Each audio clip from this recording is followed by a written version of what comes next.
Good evening, all, and welcome to this knowledge series.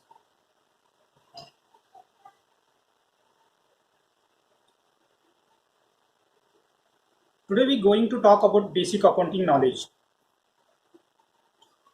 I am C. Hanmantrao Chaudhary, practicing chartered accountant from Pune. I am in practice since last 14 years from Narayanpet and Chikli. Today is the topic. Total, we are conducting 7 days webinar. The first day is the basic accounting knowledge webinar. Why we selected the basic? Because without basic, you cannot become a success in your life. Any field, you should not forget the basics. In our accountant field, most of them forget when they reach some account manager post, account officer post.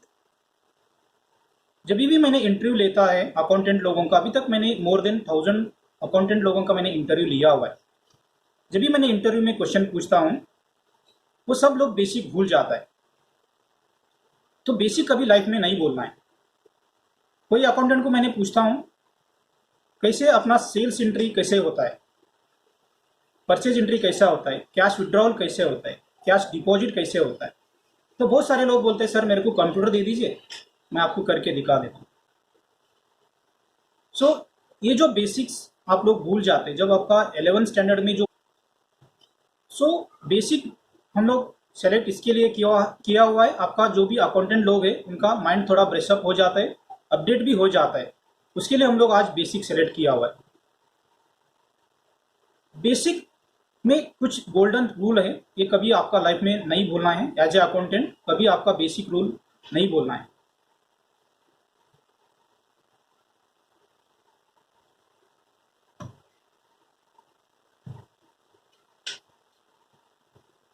अपना accounting में 3 golden rule है। वो 3 golden rule हम लोग एक एक discuss करेंगे। First golden rule है पर्सनल अकाउंट्स, सेकेंड है नॉमिनल अकाउंट्स, थर्ड है रियल अकाउंट्स। पर्सनल अकाउंट्स क्या होता है हम लोग थोड़ा डिस्कस करेंगे। Debit the receiver and credit the giver, ये बेसिक रूल्स है।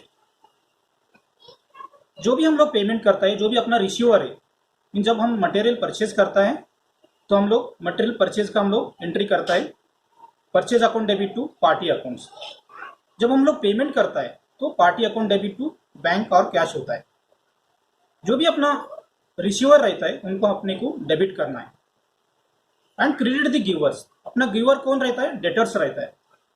ये जो डेटर्स हम लोग सेल्स करते हैं मटेरियल, जब अपना एंट्री होता है डेटर्स टू सेल्स अकाउंट।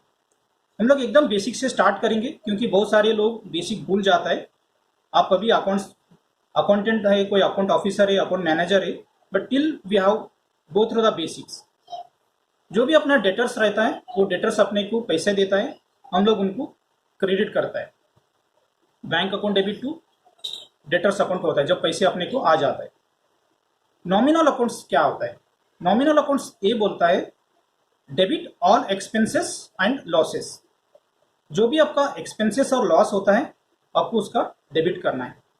जैसे आपका ट्रैवलिंग एक्सपेंसेस है, ऑफिस एक्सपेंसेस है, जो भी एक्सपेंसेस है सब आपको डेबिट करना है। लॉस जो है वो भी डेबिट होता है। सपोज आपने कुछ फिक्स एसेट आपने सेल कर दिया, उसमें अपना कुछ लॉस हो गया। सपोज अपना फिक्स एसेट का बुक WDV है 1,00,000 रुपये, आपने सेल किया आपको सिर्फ 90,000 रुपीज़ में। जो भी 10,000 आपका लॉस है वो लॉस अपने को P&L को ही डेबिट करना है।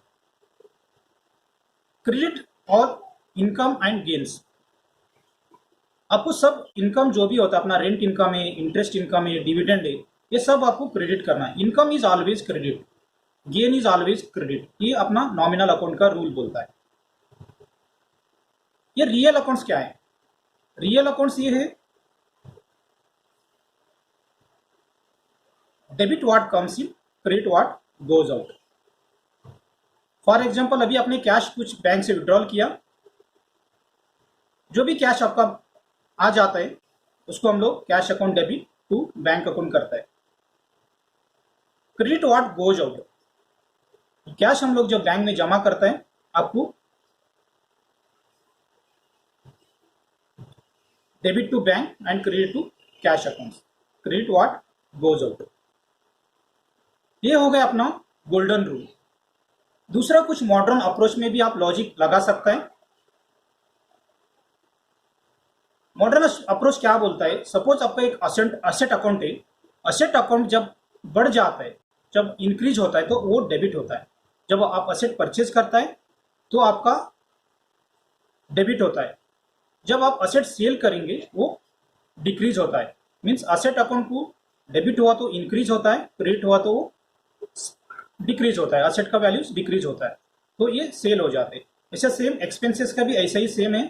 जैसे आप एक्सपेंसेस को डेबिट करेंगे एक्सपेंसेस बढ़ जाता है, जैसे आपने एक्सपेंसेस को क्रेडिट करेंगे वो एक्सपेंसेस आपका कम हो जाता है। अभी कैपिटल अकाउंट्स क्या होता है, कैपिटल अकाउंट आप जब डेबिट करेंगे तो कैपिटल अकाउंट कम हो जाता है, जब कैपिटल अकाउंट आप क्रेडिट करेंगे तो वो बढ़ जाता है। जो भी असेट और जो एक्सपेंसेस है इसका दोनों का लॉजिक कभी भी सेम रहता है। जो भी डेबिट रहता है एक तो वो असेट्स होता है, नहीं तो एक्सपेंसेस होता है, नहीं तो लॉस हो जाते हैं। आपको ये बेसिक अंडरस्टैंड करना बहुत जरूरी है। और जो क्रेडिट रहता है एक तो आपका लायबिलिटी बनता है, कैपिटल रहता है, नहीं तो वो इनकम होता है आपका। इसके लिए ये जो लॉजिक लगा दिया आपने इसमें, तो आपको बहुत ईजी होता है अकाउंटिंग करने में। एक 3 गोल्डन रूल और ये जो मॉडर्न अप्रोच बोला मैंने, assets, expenses, capital, liability and revenues, ये 4 चीज आपने ध्यान में रखा तो आपका बहुत इजी हो जाते हैं अकाउंटिंग करते टाइम पे। जब आप अकाउंटिंग करते हैं तो आपको 4 चीज बहुत ज्यादा ध्यान में रखना है। उसमें डायरेक्ट एक्सपेंसेस कौन सा है, इनडायरेक्ट एक्सपेंसेस कौन सा है, डायरेक्ट इनकम कौन सा है और इनडायरेक्ट इनकम कौन सा है। ये सबसे ज्यादा ध्यान रखना है आपको। डायरेक्ट एक्सपेंसेस कौन सा आपको डायरेक्ट एक्सपेंसेस में डालना है, कौन सा आपको इनडायरेक्ट एक्सपेंसेस में डालना है। Direct expenses is the expenses which is having directly relevance with your final product. जो भी आपका, सपोज आपका कंपनी मैन्युफैक्चरिंग कंपनी है, आपका उसका रिलेटेड जो भी एक्सपेंसेस रहते हैं डायरेक्ट जो रिलेटेड रहते हैं, सपोज अभी प्रोडक्शन डिपार्टमेंट का कुछ सैलरी एंड वेजेस है, वो सब आपका डायरेक्ट एक्सपेंसेस में आ जाता है। और उसका ट्रांसपोर्ट, परचेज का कुछ ट्रांसपोर्टेशन एक्सपेंसेस है, वो भी आपको डायरेक्ट एक्सपेंसेस में आ जाता है। ये बाइफर्केशन जब आप अकाउंटिंग करेंगे, इसमें बाइफर्केशन करना सबसे ज्यादा इंपॉर्टेंट है। कौन सा एक्सपेंसेस आपका डायरेक्ट एक्सपेंसेस है, जो भी आपका मटेरियल परचेज किया उसमें लोडिंग अनलोडिंग होता है, ये सब चीजें आपको डायरेक्ट एक्सपेंसेस में आ जाता है। इनडायरेक्ट एक्सपेंसेस में कौन सा आता है, indirect expenses is expenses which is comes under selling and administrative expenses. जो भी आपको सेलिंग एंड एडमिनिस्ट्रेटिव एक्सपेंसेस जो भी रिलेटेड रहता है, जो बिलो विद ट्रेडिंग अकाउंट्स रहते हैं, वो सब एक्सपेंसेस होता है, वो इनडायरेक्ट एक्सपेंसेस होता है। आपको डायरेक्ट एक्सपेंसेस, इनडायरेक्ट एक्सपेंसेस का बाइफर्केशन करना सबसे इंपॉर्टेंट है। ऐसे ही आपको डायरेक्ट इनकम और इनडायरेक्ट इनकम, ये डायरेक्ट इनकम और इनडायरेक्ट इनकम क्या होता है। सपोज आपका कंपनी मैन्युफैक्चरिंग कंपनी है, आपने कुछ स्क्रैप सेल कर दिया, वो स्क्रैप सेल जो है वो आपका directly it is related with your main finish product. इसके लिए आपको उसको डायरेक्ट इनकम का ग्रुप देना है। इनडायरेक्ट इनकम कौन सा हो जाते हैं, सपोज आपने कुछ फ्लैट और शेड रेंट पे दिया, कुछ एफडी अपने बैंक में रखा और कुछ आपने शेयर्स में इन्वेस्टमेंट किया, इसका जो भी इनकम आ जाता है, आपको रेंट आ जाता है, डिविडेंड आ जाता है, इंटरेस्ट आ जाते हैं, ये सब आपको इनडायरेक्ट इनकम में डालना बहुत जरूरी है। ये बाइफर्केशन जब आप अकाउंटिंग करेंगे, ये सबसे इंपॉर्टेंट है आपको ये बाइफर्केशंस करना। और दूसरा आपको जो ध्यान देना है वो capital expenditure versus revenue expenses. ये कैपिटल एक्सपेंडिचर्स क्या होते हैं और रेवेन्यू एक्सपेंडिचर्स क्या होते हैं। Capital expenditure is the expenditures which is having revenue generation activity और having life more than 1 year. जो भी कैपिटल एक्सपेंडिचर्स होता है वो डायरेक्टली अपना रेवेन्यू जनरेशन एक्टिविटी के लिए लिंक रहते हैं। फॉर एग्जांपल मशीनरी है, कंप्यूटर्स है, ये सॉफ्टवेयर है, ये सब चीजें जो है वो सब कैपिटल एक्सपेंडिचर में आ जाते हैं। आपने सपोज गलत से कुछ कैपिटल एक्सपेंडिचर आपने P&L को डेबिट कर दिया तो आपका प्रॉफिट कम हो जाता है। और इनकम टैक्स स्क्रूटनी में आपको ये क्वेरी आ सकता है, आपने कैपिटल एक्सपेंडिचर आपने रेवेन्यू एक्सपेंडिचर में डाल के आपका प्रॉफिट कम कर दिया। उसके लिए अकाउंटिंग करते टाइम में आपको सबसे इंपॉर्टेंट ये बाइफर्केशन करना बहुत जरूरी है। कैपिटल एक्सपेंडिचर कौन सा है, रेवेन्यू एक्सपेंडिचर कौन सा है। सपोज आपने एक मशीनरी लिया 50 लाख का, आपने P&L को डेबिट कर दिया, तो आपका प्रॉफिट कम हो जाता है। ओनर लोगों को लगता है कि मेरा कंपनी तो प्रॉफिट दिख रहा ही नहीं है। ये इतना सीरियस होते कभी कभी सब owner taking decision to close their business. उसके लिए आपको अकाउंटिंग में कैपिटल और रेवेन्यू बाइफर्केशन करना बहुत ज़्यादा जरूरी है। आपको सपोज आपने रेवेन्यू एक्सपेंडिचर को आपने कैपिटल एक्सपेंडिचर में डाल दिया, तो आपका प्रॉफिट बढ़ जाता है। तो ओनर ने एकदम खुश हो कि आपको बोनस देगा, ये देगा, बट बाद में उनका प्रॉफिट कुछ दिखेगा ही नहीं है। उस टाइम पे आपको बाद में दिखेगा इधर कुछ तो प्रॉफिट है ही नहीं है। तो आपका अकाउंटिंग गलती से एक तो आपको लॉस बढ़ेगा, नहीं तो आपका प्रॉफिट बढ़ेगा। उसके लिए सबसे इंपॉर्टेंट आपको बाइफर्केशन करना है, आपका एक्सपेंसेस कैपिटल कौन सा एक्सपेंसेस है और रेवेन्यू एक्सपेंसेस कौन सा होता है। और बहुत सारे अकाउंटिंग हम लोग एक एक जो एंट्री अकाउंटिंग में ज़्यादा अकाउंटेंट मिस्टेक्स करते हैं, उसमें हम लोग ज़्यादा फोकस करेंगे। अभी हम लोग जाएंगे ईएसआई और पीएफ के बारे में। जब ईएसआई और पीएफ का एंट्री हो जाता है तो बहुत सारे लोग क्या करते हैं, एक ही एंट्री कर देते हैं। तो इसमें अपने को बाइफर्केशन करना बहुत जरूरी है। कौन सा बाइफर्केशन करना है अपने को, इसमें अपना ईएसआई और पीएफ में एक एम्प्लॉयर कॉन्ट्रीब्यूशन और एम्प्लॉई कॉन्ट्रीब्यूशन रहता है। एम्प्लॉयर कॉन्ट्रीब्यूशन जो होता है वो अपना एक्सपेंसेस होता है। उसके लिए आपको बाइफर्केशन प्रॉपरली करना है। वो P&L को डेबिट बनता है एम्प्लॉयर का जो भी कॉन्ट्रीब्यूशन है, और जो एम्प्लॉय का कॉन्ट्रीब्यूशन है वो अपना ड्यूटीज एंड टैक्सेस में जाता है। जो एम्प्लॉय कॉन्ट्रीब्यूशन है अपना वो लाइबिलिटी बनता है, और जो एम्प्लॉयर कॉन्ट्रीब्यूशन और जो भी एडमिनिस्ट्रेटिव एक्सपेंसेस है, एडमिनिस्ट्रेटिव एक्सपेंसेस वो सब आपको P&L में जाता है। उसके लिए one should take very careful while making the entry of ESI and PF। Otherwise ये तो आपका जो एम्प्लॉयर का कंट्रीब्यूशन है वो भी लाइबिलिटी में जाएगा, नहीं तो एम्प्लॉय का कंट्रीब्यूशन में लाइबिलिटी में आया। ये दोनों चीजें आपका अकाउंटिंग में प्रॉब्लम हो सकते हैं। और एक अकाउंटेंट कौन सा ज्यादा तरफ से मिस्टेक करता है, please mute your background because some disturbance is coming. Even you mute your video also, that will be very good for me. जैसे आपका कुछ एसेट्स आपने परचेज किया मशीनरी रिलेटेड, आपने मशीनरी परचेज किया, उसकी आपने एक लोन लिया, उसका इंटरेस्ट आपने पे कर दिया। जो मशीनरी रहती है, सपोज आपने कुछ एडवांस दिया मई में, आपका मशीनरी आया सितंबर में, आपने लोन लिया मई में, और आपका जो भी इंटरेस्ट पे करते आप मई से सितंबर तक, ये सब इंटरेस्ट जो होता है वो कैपिटलाइज होता है। अब रेवेन्यू एक्सपेंडिचर नहीं होते, इसको P&L को आप डेबिट नहीं कर सकते। ये सबसे बहुत सारे लोग ये मिस्टेक्स होता है, ये ध्यान से आप लिख लीजिए। जो भी एसेट रिलेटेड के लिए आपने जो लोन लेता है, जब तक उसका इंस्टॉलेशन हो के उसका प्रोडक्शन बाहर आता है, तब तक उसका इंटरेस्ट जो भी रहते हैं आपको वो कैपिटलाइज करना है। ये सबसे इंपॉर्टेंट है।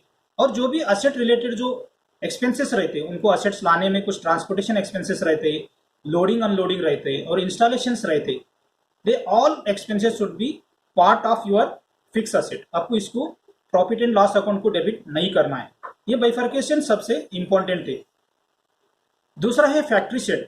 सपोज आपका एक फैक्ट्री शेड अभी कंस्ट्रक्ट कर रहे हैं, उसके लिए आपने लोन लिया हुआ है, तो आपका फैक्ट्री शेड बनाने के लिए 1-2 साल लगता है। उसका रिलेटेड जो भी अपनी इंटरेस्ट, प्रोसेसिंग चार्जेस जो भी आपने पे किया हुआ है, वो सब आपको फैक्ट्री शेड अकाउंट को डेबिट करना है, और आपको इंटरेस्ट में नहीं डालना है। Because if you debited in revenue accounts, उसमें आपका प्रॉफिट कम हो जाएगा, आगे इनकम टैक्स छुट्टी में ये प्रॉब्लम हो सकता है। उसके लिए that is part of factory shade account. एक बार फैक्ट्री स्टार्ट हुआ, आपका मैन्युफैक्चरिंग एक्टिविटी उधर स्टार्ट हुआ, आपको फैक्ट्री जो भी आपका फैक्ट्री शेड रहते हैं वो असेट्स में ट्रांसफर करके आप डेप्रिसिएशन उसमें क्लेम कर सकते हैं। अभी टीडीएस के बारे में बहुत सारे अकाउंटेंट लोग मिस्टेक्स करता है। वो क्या करते हैं, टीडीएस का प्रोविजन ऐसे है, पेमेंट और bill which ever is earlier. Suppose आपने कुछ लेबर चार्जेस काम के लिए आपने पेमेंट किया, आज मई 10 तारीख को आपने पेमेंट किया 5 लाख रुपए, और उसका बिल आया आपने कुछ जून में। आपको टीडीएस कब डिडक्ट करना है, मई में करना है क्या जून में करना है? As per income tax rule you should deduct the TDS in the month of May because advance payment or bill whichever is earlier। बहुत सारे लोग क्या करते हैं, उसमें बिल जब आए तभी एंट्री करता है, वो रॉन्ग हो जाते हैं। उसके लिए जब आपने पेमेंट करेंगे उसी टाइम में आपको टीडीएस का एंट्री करना है, और उसी टाइम में प्रोविजन करके उसको नेक्स्ट महीने का 7 तारीख से पहले आपको पेमेंट करना है। दूसरा टीडीएस है, हम लोग सपोज लेबर चार्जेस प्रोवाइड कर रहे सर्विसेज, अपना भी टीडीएस सामने वाला कट करता है, उसका भी एंट्री अपने को बुक में एंट्री करके लेना है और इसको 26 एएस से कंपेयर करके आपको एंट्री करना है। 26 एएस में आपका जो भी टीडीएस कट हुआ वो सब दिखता है। कुछ लोग कट करता है बट टीडीएस रिटर्न नहीं भरता है, उसके लिए 26 एएस में नहीं दिखता है। उसके लिए आपको ये क्रॉस चेक करना है, जितना अपना टीडीएस कट हुआ है उतना टीडीएस 26 एएस में दिखता है, दिखा तो फिर उसका एंट्री आपको करके लेना है। और दूसरा चीज जो 26 एएस में दिखता है वो है इंटरेस्ट, रेंट इनकम, ये सब आपको 26 एएस में दिखता है। उसी हिसाब से आपको एंट्री करके लेना है बुक्स में।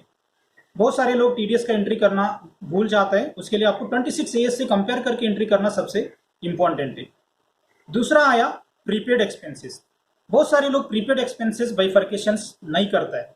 अकाउंटेंट लोग क्या करते, सपोज एक व्हीकल का इंश्योरेंस है, सपोज उसका डेट खत्म होते 30 सितंबर को, 30 सितंबर को हम लोग पेमेंट किया, वो इंश्योरेंस रहते 1 साल के लिए, मीन्स ये 1 अक्टूबर से नेक्स्ट 30 सितंबर तक उसका वैलिडिटी रहते है।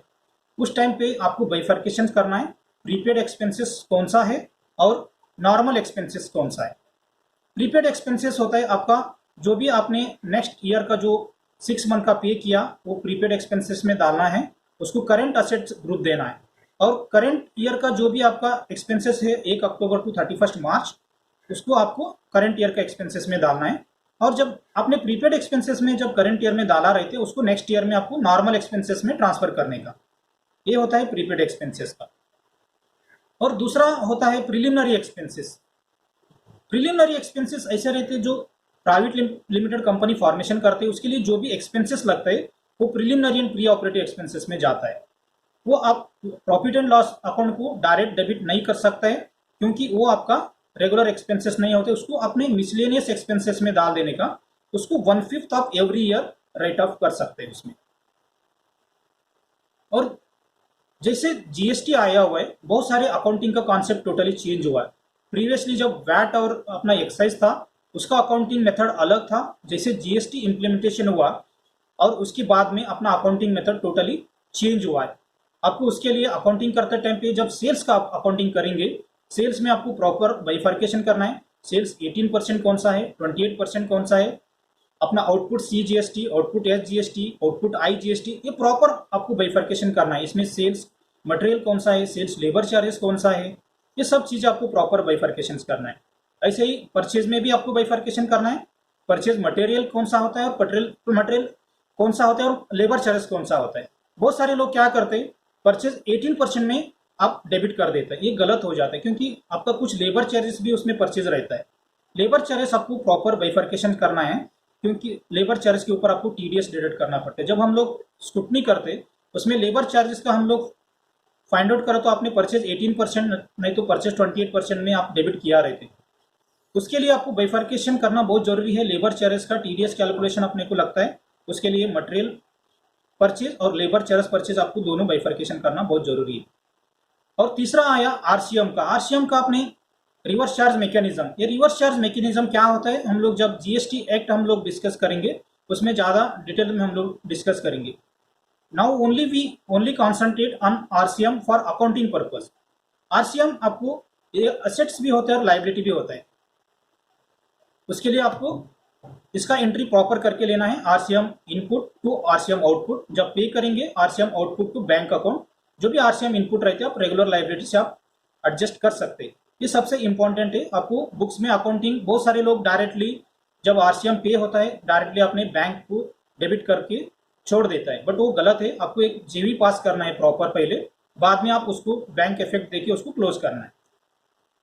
जब आप सर्विस इंडस्ट्री है, सपोज आपने मैन्युफैक्चरिंग इंडस्ट्री रहा तो उसका कुछ इश्यूज नहीं है। जब सर्विस इंडस्ट्री रहता है आपको एडवांस के ऊपर भी जीएसटी पे करना पड़ता है। अभी सपोज आपका एक 50 लाख एडवांस रुपये आ गए है तो आप उसका 50 लाख के ऊपर आपको 18% जीएसटी पे करना पड़ता है। उसका भी आपको उसी महीने में एंट्री करके आपको प्रोविजन करके उसका पेमेंट करना पड़ता है। बहुत सारे लोग एडवांस के ऊपर एंट्री करना भूल जाते हैं, नहीं तो उसमें कभी कभी डबल पेमेंट भी होने का चांसेस रहता है। उसके लिए one should take very careful. कुछ लोग एडवांस के ऊपर भी पेमेंट करता है, जब बिल होता है तभी भी पेमेंट होता है। उसके लिए सब लोगों को ध्यान देना है एडवांस के ऊपर जब एंट्री करेंगे, जब बिल आया तब जब एंट्री करेंगे, वो दोनों आपको एडजस्ट करके एंट्री करना है। जीएसटी में और एक चीज होता है इनएलिजिबल क्रेडिट। इनएलिजिबल जो क्रेडिट होता है वो आपका, you cannot take the ITC credit benefit. आपके बहुत सारे लोग क्या करते हैं, सपोज आपने व्हीकल परचेज किया, vehicle account debit, input account debit आपने एंट्री कर देता है, बट वो एक्चुअली रॉन्ग है। आपने पूरा जो इनपुट है आपको व्हीकल में ही ऐड करना है, आपको इनपुट का बाइफर्केशन नहीं करना है, क्योंकि ये इनएलिजिबल क्रेडिट में आता है।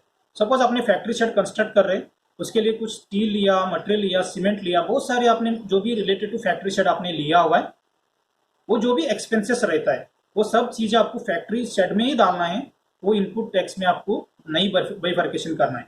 नहीं तो आपने सपोज रॉन्गली क्रेडिट लिया, आगे आपको विथ इंटरेस्ट पेनाल्टी फाइन आपको भरना पड़ते हैं। उसके लिए one should take very cautious while bifurcating in eligible ITC credit. कुछ पर्सनल एक्सपेंसेस रहता है, पर्सनल एक्सपेंसेस कोई खुद के लिए कुछ सामान लिया रहते, घर के लिए टीवी लिया रहते, फ्रिज लिया रहते, बट वो लोग क्या करते अभी ऑफिस में दिखा देते, वो गलत होता है। एक्चुअली वो एक्सपेंसेस अलाउड नहीं है, एक तो एक्सपेंसेस भी अलाउड नहीं है और आईटीसी भी अलाउड नहीं है। आगे कुछ आपको क्रॉस वेरिफिकेशन हुआ जीएसटी में तो आपको सबसे प्रॉब्लम्स आ सकते, उसके लिए one should take very cautious about the bifurcation of your ITC.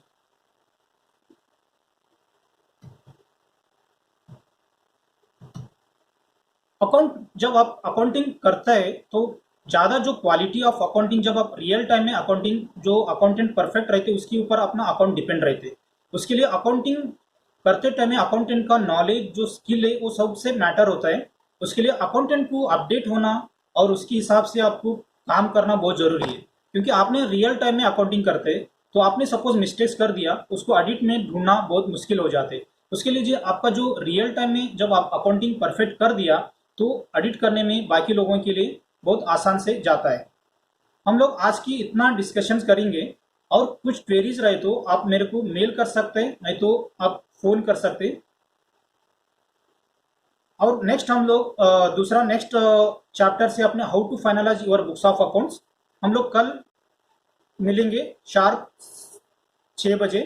और बहुत सारे लोग अभी भी ज्वाइन हो रहे हैं। I am request everyone please join only sharp up to 6 because we are having only 40 minutes and webinar, so we have to cover all the subjects. I am getting disturbed also because admitting everyone, so everyone should join at least 6:10 is the maximum, otherwise I am not take the connections. Please join tomorrow everyone at sharp 6, and today whatever I am giving the topic you go through and you brush up your basics. If you have any queries relating to this, please contact or mail us. Tomorrow's subject is how to finalize books of accounts.